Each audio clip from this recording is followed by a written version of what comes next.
We're going to get started with how to do demo notes. So you'll have your paper divided into four. You'll have Me's ingredients up here on the left. You'll have Me's equipment up on the right. On the bottom left, you will have directions or procedure. And on the bottom right, you will have tips. So at the top, you'll just be filling in these demo notes as you go. So you will have like ingredients. Mise stands for mise en place. So it's everything that you are going to need for ingredients go in that top left. And then again, mise en place, which means everything you need to be able to cook. So mise en place is putting everything in its place, getting everything organized. So that top right is mise for equipment. So all the equipment that you're going to need. The bottom left is directions and procedures. So again, just all of your directions, right? So combine in a saucepan, or maybe you're going to try and dredge something. If you know what dredge means, then you could just write dredge something. If you're not sure what dredge means, then you would need to write out all of the steps of how to dredge and what to do with your ingredients. Maybe you're going to write cream, butter, and sugars because you know what that means. Somebody who doesn't maybe know what that means is going to write combine butter and sugar in mixer and mix at high speed for 2 minutes until soft and fluffy. So it's kind of a, whatever vocabulary you really know. So as you're working, you're going to notice that it's not linear. You will be filling in like an ingredient. Maybe then you'll have equipment, and then you'll have some directions, and then you'll go back up to an ingredient and equipment again. You'll have a little tip that I say in there. So you will definitely not just be in order. So then these demo notes are going to be used for your lab plan. So after you watch the demo, then you will be using these notes for your lab plan. Demo notes are done per person, so each person needs their paper set up just like this so that they are ready to take the demo notes. Next up, we're going to go to our demo itself. So I am ready for a lab here. So I've got my closed-toed non-slip shoes on, I have my coat on, I have my apron. You guys will usually wear your apron just around your waist. But I have those things on. I have my hat on with my hair tied up in a ponytail behind. I don't have any jewelry on. If I had nail polish, then I would put on some gloves. So I've got all those things going for me. And I am ready to cook here. So as I work through my ingredients, you are going to be writing them down. So I've got my ingredients kind of out. You would have these at the supply table, and please only measure at the supply table. You're not going to measure at your station. You're going to only have those at your supply table. So these are the ingredients that I'm going to be using today. They will be at your supply table in the middle. And I'm going to show you what to do. So the first ingredient that you're going to write down is butter. Butter calls for 2 ounces. If I look at this stick, it says that the stick is 4 ounces. So I know that I want to cut it in half. So I'm going to need something to cut it in half with. So I'm just going to grab a knife here. And you can use a butter knife, of course, or I'm just going to use a paring knife. So if I look at the stick, I can see that there's 4 ounces. So I can see that I just need to cut it in half. If I look at half, like my wrapper was just a little bit off here, so I'm just going to use like my brain to figure out where half is. So because the wrapper was on a little bit crooked, so I'm just going to cut it in half. And then the other half is going to stay at the supply table. Somebody else will want that. So if there's already a half, then you can just grab it. So half a stick of butter, 2 ounces of butter is my first piece of Mise for ingredients. Okay, that's going to stay there. That's going to go away.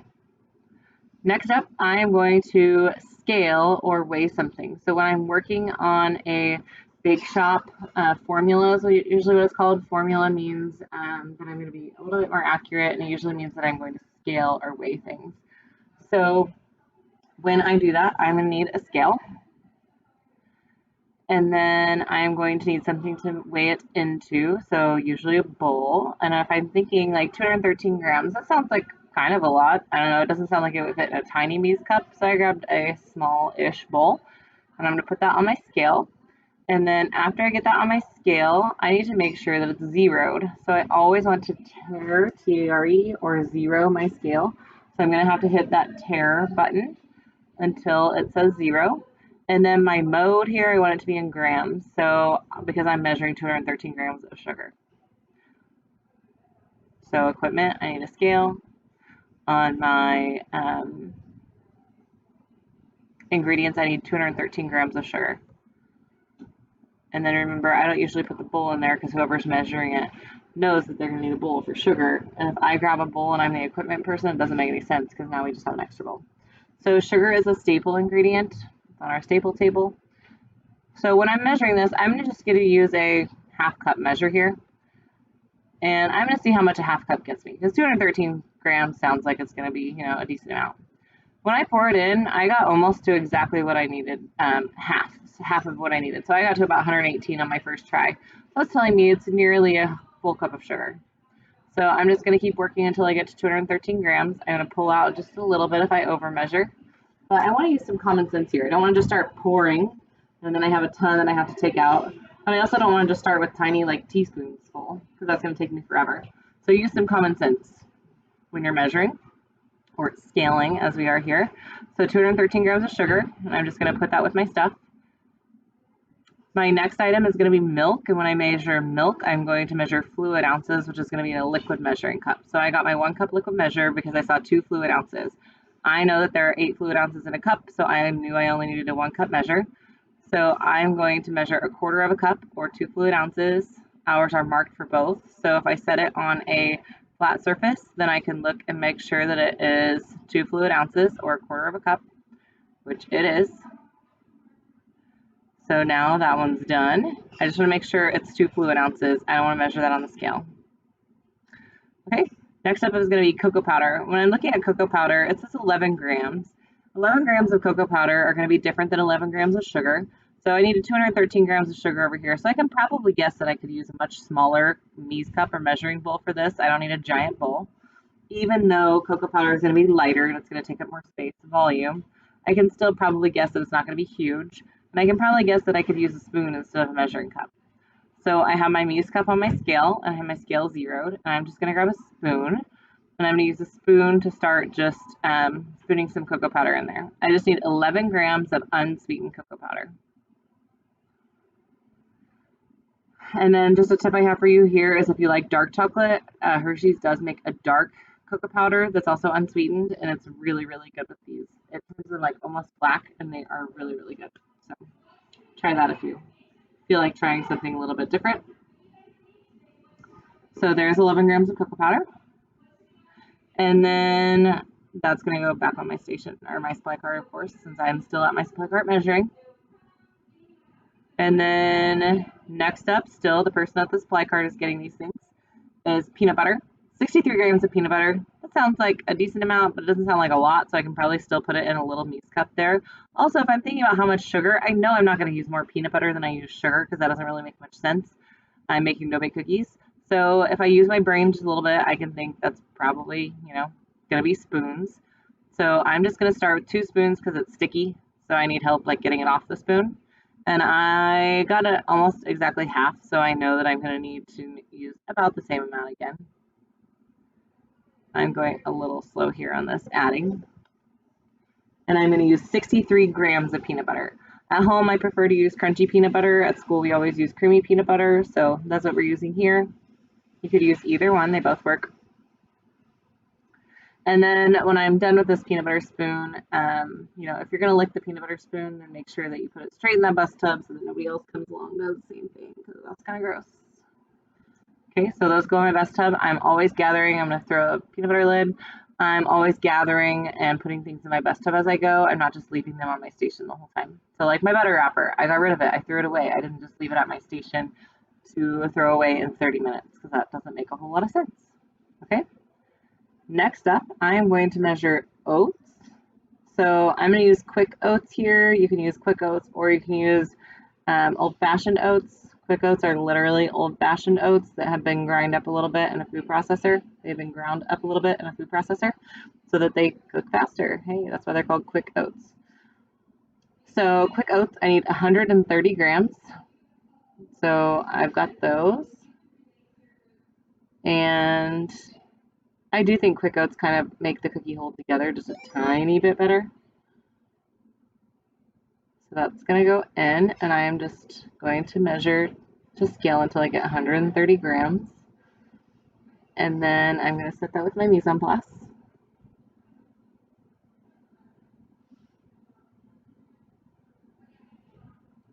And again, I just chose like a small-ish bowl because I knew that it wasn't going to be, if I think about it, it's not going to be a ton more oats than it is sugar. Okay, I'm done with my scale now, so I can put that to the side. And then the next thing I'm going to measure is vanilla. And the time that I'm going to use half a teaspoon or something like that is when it's too small of an amount to scale. So I'm going to use half of a teaspoon of vanilla. So I'm just going to use a little Mies cup because I know that half a teaspoon is very small. So I'm going to grab a little Mies cup and my half teaspoon measure. And I'm just going to measure that vanilla right into that little Mies cup. Okay. I'm going to use imitation vanilla. We always use imitation vanilla at school now, unfortunately, because real vanilla got so expensive. The politics and the history behind why vanilla got really expensive are kind of sad for the farmers who used to farm vanilla. Um, I used to buy a bottle about that size of vanilla bean paste that was awesome, and it used to cost like $30 or so. And last I checked, it was like $140. So the price has gone up astronomically.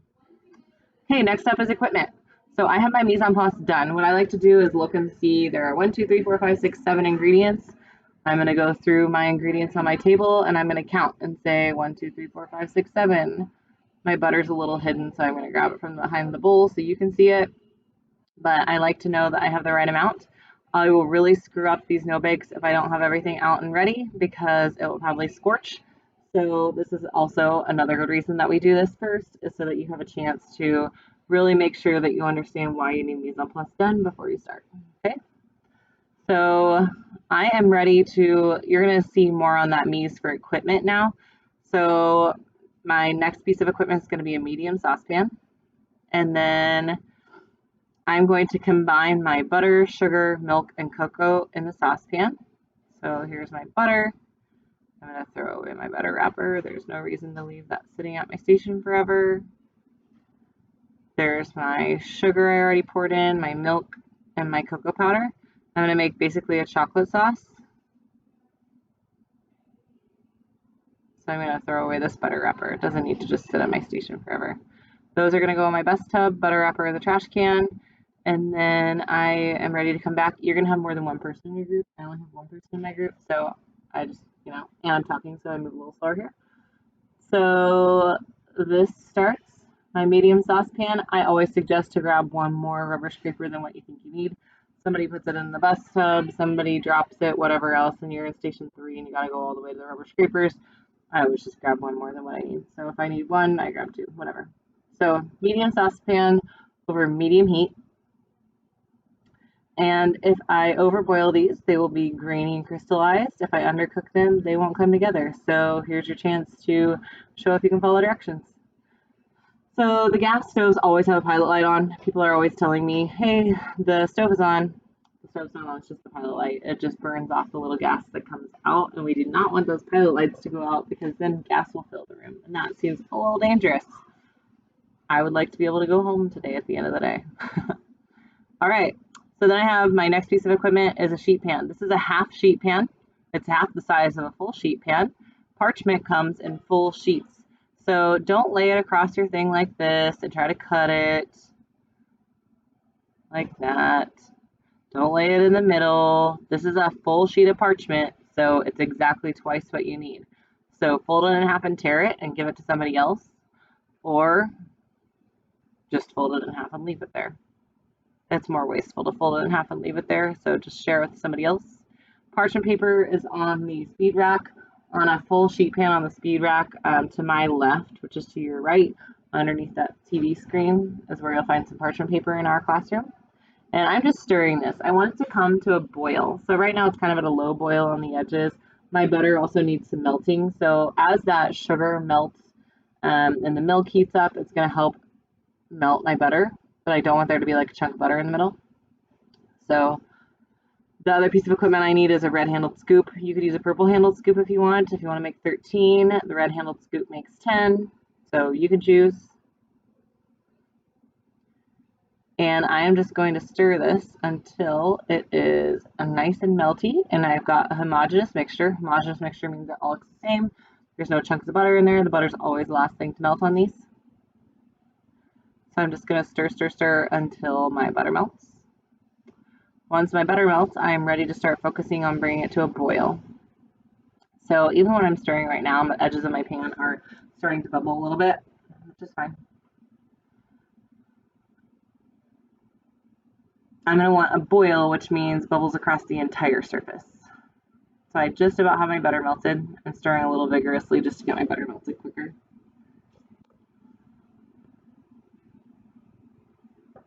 And then the edges, I don't want them to scorch, so I really like make sure to like clear out the edges with my rubber scraper. And now I'm ready to slowly stir. I want to bring it to a boil, and I want it to boil for 1 minute. Boil is bubbles across the surface. It doesn't have to be a rolling boil, which means I can't still stir the boil down, but it does need to be a good boil, bubbles across the surface. And I want it to boil for 1 minute. And I really want to pay attention to the clock when I'm doing that. You have enough people in your group that somebody can pay attention to the clock or just count to 60 slowly. And I want it to boil for that 60 seconds. My mom loved these. I think she still really, really loves them. No Bake cookies. When I was in college, she would like have all the ingredients out and ready for me when I got home so that I could make them for her. She always washed the dishes, so it was a good deal for me. I used to think they were gross, but now I like them. Chocolate and peanut butter, you can't really go wrong with that. So I'm still stirring. I have 60 seconds in me here to stir. Again, if I overboil, they're going to be crystallized and dry. Underboil and the cookies won't set no matter how long you let them sit there. The cookies aren't going to set. For that peanut butter, if you can't use peanut butter, you can actually make these without. I don't think they're as good. I think they're better with almond butter. If you don't have an almond butter allergy, use that if you can't use peanut butter. Because it kind of adds just like a richness to it. It's not just straight chocolate. Okay, so I boiled it for a minute, and now I can put this straight on the silver surface. That stainless steel surface is heat proof. Now remember, if I pick that up and then put my hand straight on that surface is still hot. I'm going to add in my peanut butter, and I'm going to stir it until it melts.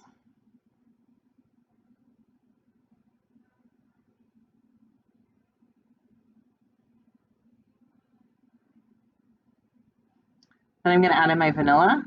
Sometimes the vanilla will sizzle depending on how fast I stirred in my peanut butter. But my vanilla goes in as soon as my peanut butter is melted.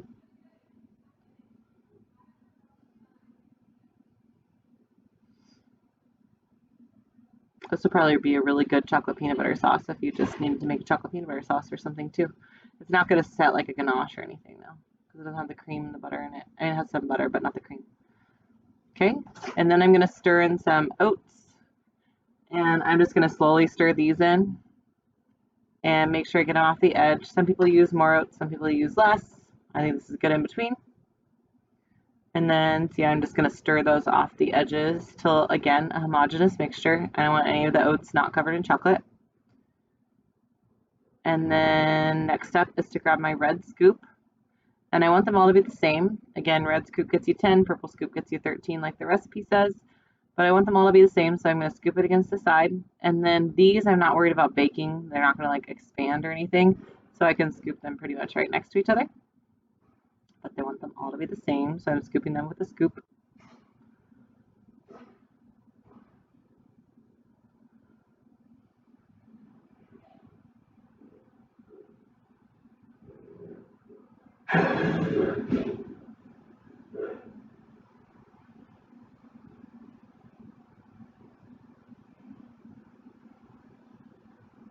And I'm just getting the last of it here. Okay, so those all go, and then I'm ready to clean up. So while these cool, I'll go clean everything else up. I'm going to wash my pot by hand. When I'm ready, like to wash the pan that these are on, I can just do like a magic trick, and I can pull the parchment right off of the pan, and then I can go wash that pan once I'm ready to wash it. And then we're all going to go do our duties, and then once we're all done doing our duties, then we are ready to eat at our station. These should be set by then. Your timing should work out pretty well. And now you're ready to go do your duties. Next up, I'm going to show you how to do the lab plan. You're going to do one of these per group. Now that you have your demo notes done, everybody looks at all their demo notes, does one lab plan together, and then you will staple all of your demo notes to the back of that one lab plan. So lab duties will be up and you can do it that way.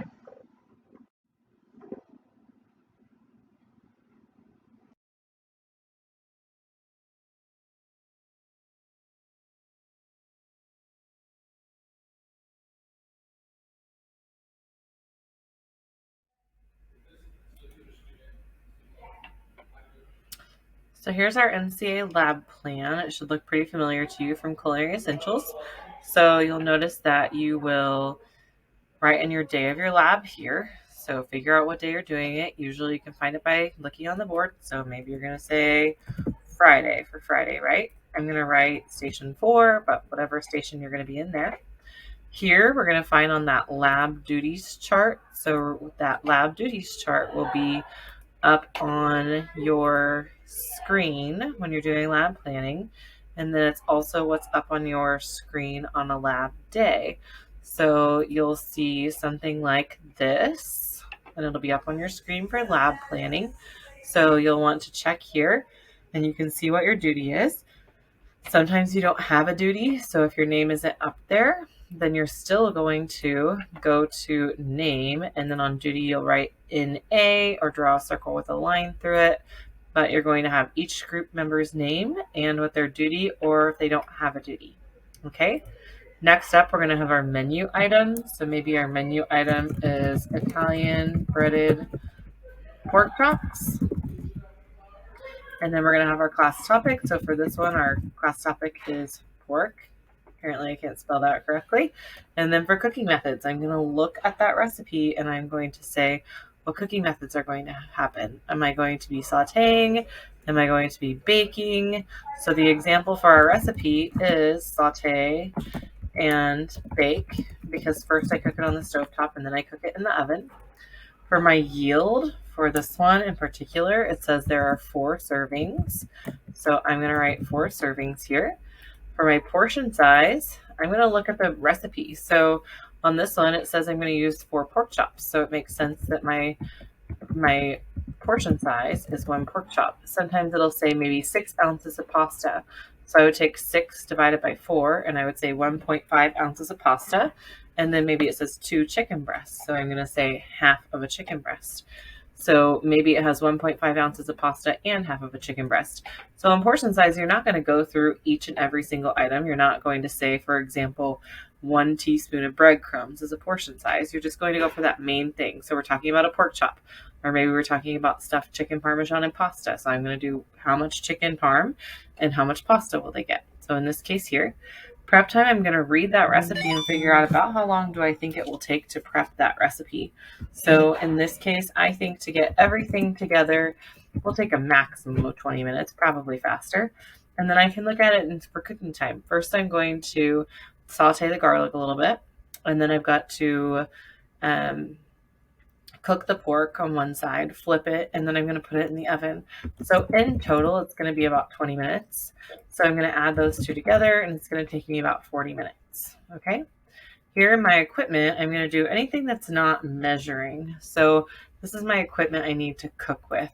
So on this one, for example, I'm going to be cutting garlic. It tells me that my garlic needs to be chopped. So in the ingredients, it tells me some of the things I'm going to need for equipment. I'm not talking about measuring. So you don't need to write down a half a cup measure for your breadcrumbs or whatever it is. I'm thinking about the actual things I'm going to do once I get the ingredients on my table. So for example, if I want to chop garlic, I'm going to need a green cutting board. And then I'm also going to need something to cut with. So I'm going to need a chef's knife. Okay, so then I'm looking, it says to set up a dredging station in small bowls. So I'm going to write small bowls there. It tells me down in my directions that I'm going to cook it in an oven-proof skillet. So of course I need to grab one of those. I'm not going to write down oven, I just need the skillet. And then it tells me that I'm going to saute the garlic. So what am I going to use to stir it? I'm not going to use my hand. So I'm going to write 1, and then you could do a rubber scraper, or maybe do a wooden spoon there. And then I need to flip it also. So I'm going to need tongs.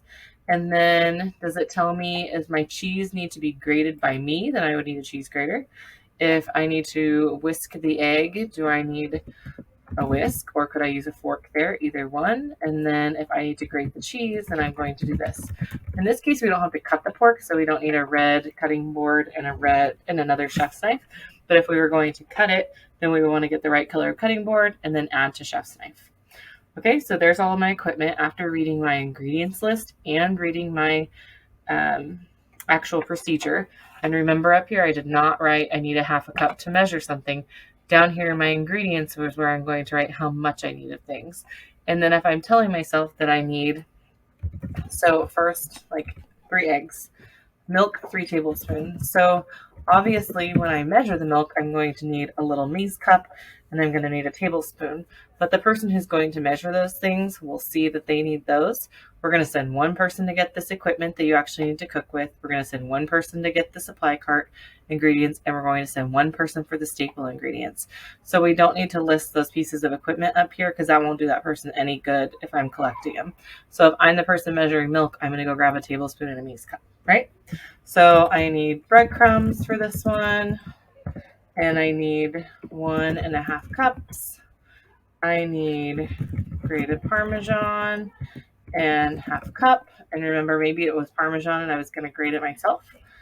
I need dried parsley, and I need a couple tablespoons of that. I need olive oil, and again, 2 tablespoons. I need garlic, and I need 4 cloves of that. And then I need pork chops, of course. So notice that I put everything over here because none of these were staple items. These were all supply cart items that I'm going to find on that cart in the middle of our classroom. Over here, I'm going to write the only things that go over here are going to be flour, sugar, water, salt, and pepper in the culinary room. In the baking room, you'll hear a different story because you have more items on your front table. In the culinary room, only things that go over here are flour, sugar, water, salt, and pepper. Water is obvious where you find that from. Salt and pepper is in your drawer 5 at your station. And flour and sugar are always kept underneath my stove at the demo table.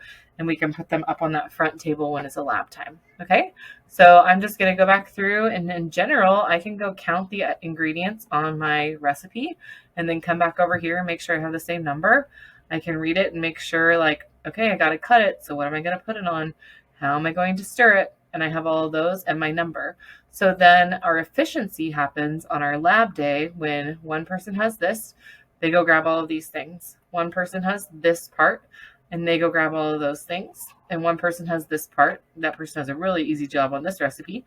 But for example, one person has this and they would go grab everything here. So then we meet back, and then on lab day, after assembling your mise en place, both equipment and food, I would put my paper section next to my equipment. So the person who gathered these things, stick this little paper next to your equipment. The person who gathered the supply cart items, have them all together and put this paper next to it. The person who gathered these, have them together and put the paper next to it. Your head chef, the one who's doing your yellow sheet, can quickly check over these and see, do we have everything we need before we get started? And it seems like something, okay, why are we going to take the time to do that before we get started? But that mise en place is going to be really important. So we're not running around the room looking for this stuff. We're not looking for these things after the supply cart's put away or whatever else. We have everything that we need to get started and everything that we need to be efficient, and that will make our lab days go more efficiently. So that is how you do a lab plan here in MCA, and then you will take that recipe and you'll staple it to the back. The final step is to show you what we do with the head chef checklist. So this is a yellow sheet, and you are going to have one person in your group. It kind of depends if your group is doing a good job of passing around the responsibility for this, then I'll let you do that. If you need me to assign, then I will assign. So how it works is this should not be by someone who has like suds duty or someone who's spraying, because those two things are both kind of heavy on the beginning and the end of class. And this is something that's done at the beginning and the end of the lab. So for your head chef checklist, it's the yellow sheet. Somebody will be your head chef, that group, and and for that lab, and they're just the person in charge of that. Okay. So here you'll see that you will, before you start, your stools are moved. It tells you station 1 and 2 where it goes, station 3 and 6, station 4 and 5, where things go. Please don't form like a great wall that blocks off all of the equipment. Backpacks are on the kick plate, which is that little table that's like underneath your work table. Your team is in their proper uniform, no gum, no jewelry. They have their shoes, coat, apron, hat. Their hair is not hanging out the front of the hat. This also gives you an easy chance to say, like, hey, man, did you wash your hands? That's there. And then your green sheet is cut into thirds. So on that green sheet, remember, you're going to have your staples in one chunk. You're going to have your supplies in a chunk and your equipment in a chunk. Your equipment can stay attached to the top of your recipe is fine. During the lab, these are the things that head chef is looking at. Mise en place is set up. There's no cell phones during a lab. That's disgusting. And each person is participating here. So you're not like in charge of your group necessarily. Like you don't have to go yell at somebody, but you're looking to see like, hey, could you do this? Could you do this? So that you can kind of maybe dole out some responsibilities so that everybody is doing something. Okay. So you're kind of in charge of, can I see that everybody has something to do, or how could I maybe help delegate? After lab, is our side table clean? That's the thing next to your stove. Is your stove clean? There's no visible food, liquid, or grease. The stoves are still hot all the time because they have the pilot light. I totally understand that, but they can still be cleaned off with a wet towel. Your station, is it clean? Really clean. Not just like, yeah, it's pretty clean. It should be really clean. There shouldn't be any food. Nobody wants to sit down on a dirty table next block. Each person's lab duty is complete. I am going to ask each person, Sam, did you do your lab? Bailey, did you do your lab? I'm going to ask every single person if they did their lab duty. I'm going to look up at the screen and I'm going to say, hey, Haley, you're on manager today. Did you do that? I'm not just going to say, yeah, it looks like everybody did it. Everybody went somewhere. I'm going to ask each person, did you do your lab duty? Okay, and then I will do that. After you're completing it, you leave it on your workstation. You call me over to check out. I will take this yellow sheet from you. You don't turn it into the black thing. I will take this from you. And then you can get your stools, you can have your backpack, you can have your phone, whatever. Your whole group is docked points if you do this before. This is your checkout sheet. So like I said, a student kind of helped come up with this because they needed like a better indication of when they were finished. So they didn't just think they were finished. I could confirm they were finished. So that's there. You also have a what did our group do well and how can our group improve? So fill in something there. What could you do better at? And then each person evaluates themselves. So I'm going to write my initials and I'm going to say, yep, I did great. I didn't have to the teacher didn't have to tell me to put my hair in my hat. The teacher didn't have to tell me to go do my duty, whatever. I was all right. Or I didn't really do a whole lot, to be honest. If you're bored and waiting for me, you can always do any of these things. Have at it. Organize drawers. Your drawers should be always in the right spot. Those are up to you guys to keep track of, though. So look in the drawers. Is everything in the right spot that says it's supposed to be there? Can I find it somewhere else if it's not? And then this yellow sheet stays at your station and you call me over. As soon as I come over and actually check it out, this yellow sheet is complete.